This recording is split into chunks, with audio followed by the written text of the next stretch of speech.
Hi, welcome. Today we're going to talk about Kantian ethics, named, of course, after Immanuel Kant. Now, some people make a distinction between Kant's ethics, which is Kant's ethics, and Kantian ethics, which is the whole kind of group of ethical theories that have spun off from Kant himself. But I want to talk about those terms interchangeably. We're just going to talk about Kantian ethics. So, who was Kant? Well, Kant was an 18th century Prussian philosopher who was really one of the first generation to be a full-time philosopher. When you look back over the history of philosophy, you see essentially a group of rich boys who have enough money not to do manual labour or really labour of any kind, and instead can spend their time philosophizing and can spend their time thinking.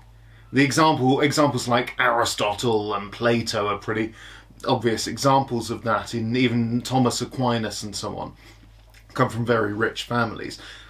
Kant didn't. Kant came from a kind of lower middle class family and gained a job as a professor and spent his time reading and writing, kind of the first in the line of academics.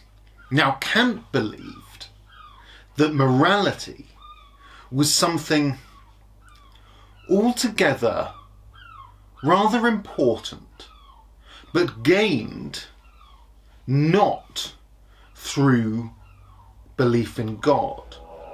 Now that's a huge change from the past, right?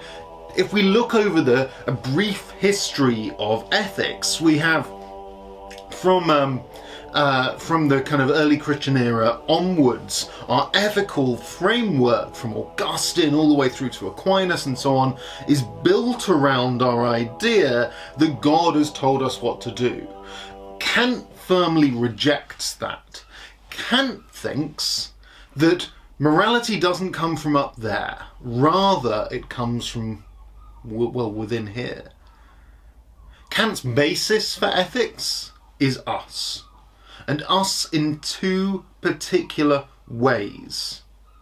Our rationality, which defines us as human beings, and our freedom, our ability to choose otherwise.